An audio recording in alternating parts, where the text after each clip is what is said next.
WhatsApp guys, welcome back once again. So दोस्तों, आज की कहानी जो एक्सप्लेन करने जा रहे हैं उसका नाम है द हिडन।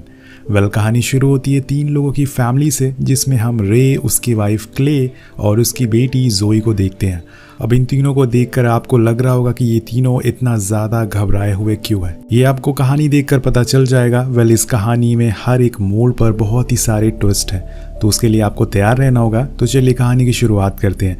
ये परिवार पिछले 301 दिनों से एक बंकर में रह रहा है। यही उनका घर है और अगर ये लोग बाहर गए तो इनकी मौत होना तय है, ऐसा इनका मानना है, क्योंकि बाहर किसी तरह का आउटब्रेक फैला हुआ है या फिर किसी एलियन ने इन पर हमला कर दिया है। पर हमें ये बताया नहीं गया है कि असल में बाहर क्या चल रहा है। और यहाँ हमें पता चलता है कि जो क्रिएचर बाहर घूम रहे हैं, इन्होंने उनका नाम ब्रीजर कह के पुकारा है। अब ये लोग इसी उम्मीद में जी रहे हैं कि कोई इन्हें बचाने एक दिन ज़रूर आएगा, लेकिन ऐसा एक दिन अभी तक आया नहीं है। अब इनके ऊपर से वो क्रिएचर गुजर चुके हैं जिनकी आवाज़ें इन्हें सुनाई देती है, लेकिन वो क्रिएचर अभी भी इन तक पहुंच नहीं पाए, क्योंकि रे ने बहुत ही होशियारी से इस बंकर को बंद किया है। अब यहाँ रे हमें खुद के बनाए हुए रूल्स बताता है जो उसने खास जोई के लिए बनाया है। तो पहला रूल है ज़ोर से नहीं बोलना, और दूसरा है गुस्से को कंट्रोल करो। तीसरा और आखिरी रूल है कि ब्रेजर के बारे में बात मत करो। तुम जितना उनके बारे में बात करोगे तुम्हें उतना ही ज़्यादा डर लगेगा। अब तीनों लोग इस रूल को पिछले 1 साल से फॉलो कर रहे हैं। इसी दौरान हमें पता चलता है कि जोई ने एक बार भी बाहर का सूरज नहीं देखा है, तो रे उसे आर्टिफिशियल सूरज दिखा के उसे खुश करने की कोशिश करता है। इसी के साथ वो 1 साल से बाहर भी नहीं गई है, तो रे उसे एक इमेजिनरी ट्रिप पर ले जाता है। ऐसे ही करके दोनों जोई का मन बहलाते हैं। वो उसकी आंखें बंद कर उसको ट्रिप पर ले जाता है ताकि थोड़ी देर के लिए उसे थोड़ी राहत मिल सके। अब रे उसे हर दिन कुछ ना कुछ नई बातें बताता है जो वो अपने बचपन में किया करता था, जिससे जोई को लगे कि बंकर में रहकर भी बहुत सारे काम कर सकती है। अब यहाँ हमें पता चलता है कि उनके पास बहुत दिनों का खाना स्टोर है, पर ये इंसानों का नहीं बल्कि कैट्स का खाना है जो कि ये खा रहे हैं। अब इनके पास एक हैंडपंप भी है जिसमें से ये पानी पीते हैं। अब एक दिन खाना खाते टाइम जोई कहती है कि उसे अब ये खाना नहीं खाना, वो एक ही खाना खा खा कर बोर हो चुकी है। तो रे उसे बहुत ही प्यार से समझाता है कि हमें खाना मिल रहा है, यही बहुत बड़ी बात है, वरना औरों को तो ये भी नसीब नहीं होता। अब यहाँ वो उसे ये भी बता देता है कि अब हम बस 3 ही लोग बचे हैं, बाहर कोई भी जिंदा नहीं है, और हमें गॉड का थैंकफुल होना चाहिए कि हमें इतनी दिनों तक सरवाइव कर पाए। अब जोई बहुत ही समझदार बच्ची होती है, इसलिए वो बिना कुछ बोले ही खाना खा लेती है। पर उन्हें पता चलता है कि कैन में तो होल हुआ है, पर ये किया किसने? मतलब इन लोगों का खाना कोई चुरा रहा है, पर यहाँ तो इन 3 लोगों के अलावा कोई और है ही नहीं। तो क्ले के दिमाग में आता है कि ज़रूर ये किसी चूहे का काम होगा। उन्हें फ़ौरन उसे ढूंढना पड़ेगा, वरना ये उनके पूरे खाने को बर्बाद कर देगा। वहीं रे सोने चला जाता है, क्योंकि रात को उसको पहरेदारी देनी है ताकि कोई मुसीबत ना आए। दूसरी तरफ जो एक पेरिस्कोप की मदद से बाहर का नज़ारा देख रही होती है, जहाँ पे उसे अपना स्कूल दिखता है जो बंकर से थोड़ी ही दूर पर था। पर उस स्कूल की हालत बहुत ही ज़्यादा ख़राब हो चुकी थी, और तभी अचानक से एक क्रो उसे डरा देता है। अब इसी तरह से इनके दिन कटते रहते हैं, और एक दिन जोई अपनी माँ से पूछती है ब्रेजर उनसे नफरत करते हैं, तो वो उसे समझाती है कि ऐसा नहीं है बेटी, असल में वो हमसे अलग है। जैसे हम उनसे डरते हैं शायद वो भी हमसे डरते हैं। अब वो दोनों बात ही कर रहे होते हैं कि उन्हें वो चूहा दिख जाता है, तो क्ले फ़ौरन रे को उठाती है और यहाँ पूरी फैमिली उस चूहे को मारने में लग जाती है। पर ये इतना आसान होता नहीं है। उसे पकड़ने के चक्कर में बहुत सी चीज़ें गिर जाती है, जिससे काफ़ी आवाज़ भी होती है, पर आखिर में रे जैसे तैसे करके उसे मार देता है। अब यहाँ हो जाती है बहुत ही बड़ी दिक्कत। उस चूहे की वजह से उनका लालटेन जो होता है वो गिर जाता है, जिससे उनके बंकर में आग लग जाती है, जो देखते ही देखते इतनी बड़ी हो जाती है कि उसे बुझा पाना बहुत ही मुश्किल हो जाता है। लेकिन पूरी फैमिली जैसे भी करके उसे बुझा लेती है। लेकिन यहाँ सबके दिमाग में एक ही ख्याल आ रहे थे कि ये जो स्मोक, ये जो धुआं बाहर जा रहा है, उसकी वजह से ब्रीजर उन्हें ढूंढ ना ले। अब इसी घबराहट के बीच में हम फ्लैशबैक में जाते हैं, जहाँ पे रे देखता है कि उसके पड़ोसी शहर छोड़कर भाग रहे हैं। उनसे पूछने में पता चलता है कि शहर में कोई वायरस फैल गया है और सभी लोग यहाँ से दूर जा रहे हैं।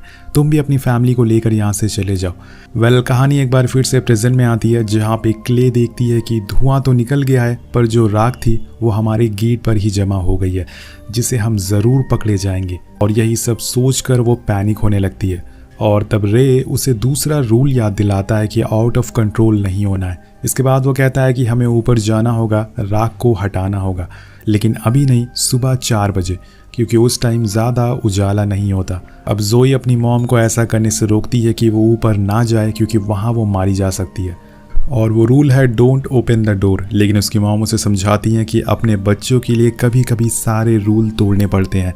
कुछ देर बाद वो दोनों ऊपर जाते हैं। वहीं जोई नीचे से उन पर नज़र रखती है पेरिस्कोप की मदद से, ताकि दोनों ऊपर जल्दी से अपना काम पूरा करके वापस आ सके। लेकिन यहाँ जोई को पता चलता है कि कोई उनकी तरफ भागते हुए आ रहा है। वो आवाज़ लगाती है, लेकिन यहाँ पर वो आवाज़ सुन नहीं पाते, तो उसे मजबूरन ऊपर जाना पड़ता है, जहाँ पे वो अपने मॉम डैड को बताती है कि उनके पीछे कोई आ रहा है। पर वो ब्रीजर नहीं थे, बल्कि कुछ डियर थे जो किसी से डर कर भाग रहे थे।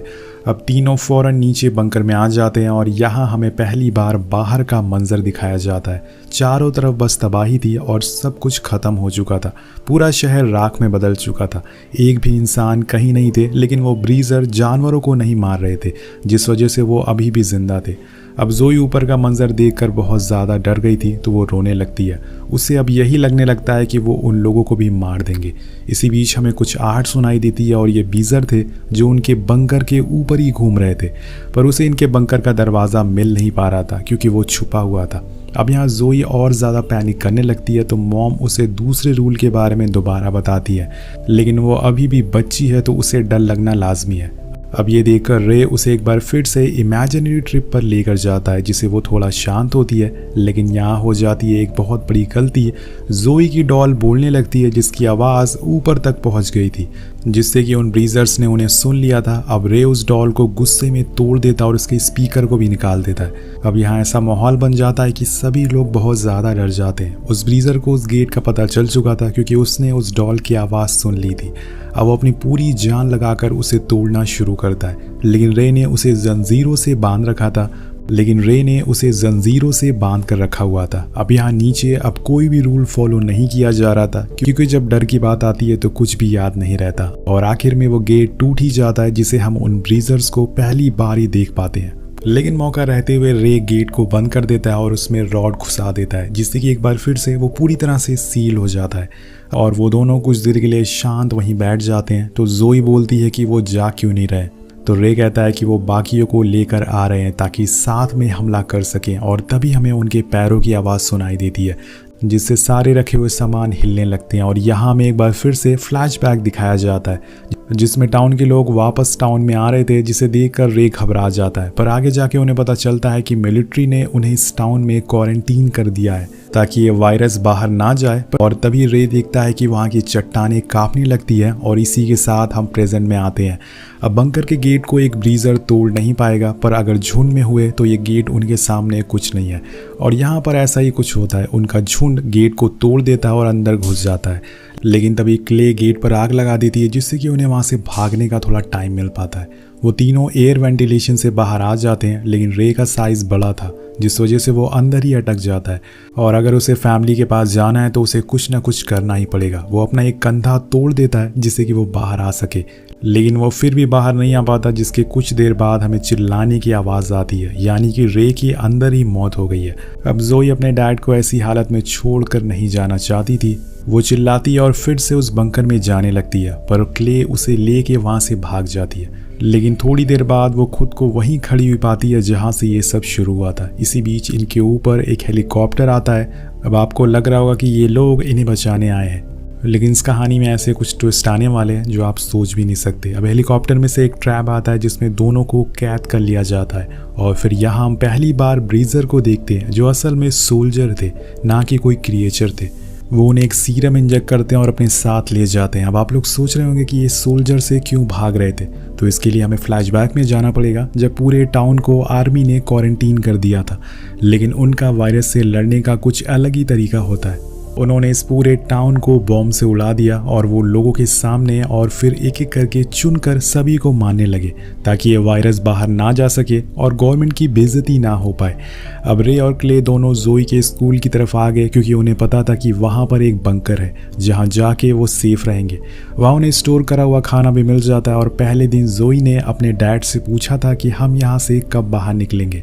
तब उसने उन्हें बताया था कि कुछ ही दिनों में, लेकिन कुछ दिन करते करते उन्हें यहाँ पर 1 साल से ज़्यादा टाइम हो गया। अब यहाँ रे को समझ नहीं आ रहा था कि असल में ये सब हो क्यों रहा है। लेकिन दोस्तों क्ले को समझ आ चुका था कि उसके हाथ में एक कट लग गया है जिसमें से एक ब्लैक कलर का खून बाहर आ रहा है, यानी कि वो सारे लोग इन्फेक्टेड हो चुके हैं और ये वायरस असल में किसी के छूने से नहीं बल्कि हवा में फैलने से हो रहा है। और यही वजह है कि आर्मी एक एक करके सबको मार रही है चुन चुन कर। अब इसके बाद कहानी प्रेजेंट में आती है जहाँ पे सोल्जर को हम क्लोज से देख पाते हैं। उन्होंने ब्रीथर मास्क पहन रखे थे जिससे वो इन्फेक्ट नहीं हो पाते, और उन्हीं में से एक सोल्जर जोई की जैकेट पर उसका नाम देखता है। वो शायद उसे पहचानता था पर वो कुछ नहीं कर सकता था। वो सभी उसको मारने के लिए अपनी बंदूक आगे करते हैं। तभी हम देखते हैं कि क्ले को कुछ होने लगता है, उसकी स्किन ब्लैक होने लगती है और वो बार बार सोल्जर से कह रही थी कि उसकी बेटी से दूर रहे। अब इसी बीच एक आदमी आकर सबको मारने लगता है किसी ज़ॉम्बी की तरह, और ये कोई और नहीं बल्कि रे होता है जो कि जिंदा है लेकिन वो इन्फेक्टेड हो चुका है। उसमें अब इंसानों से ज़्यादा ताकत आ चुकी है।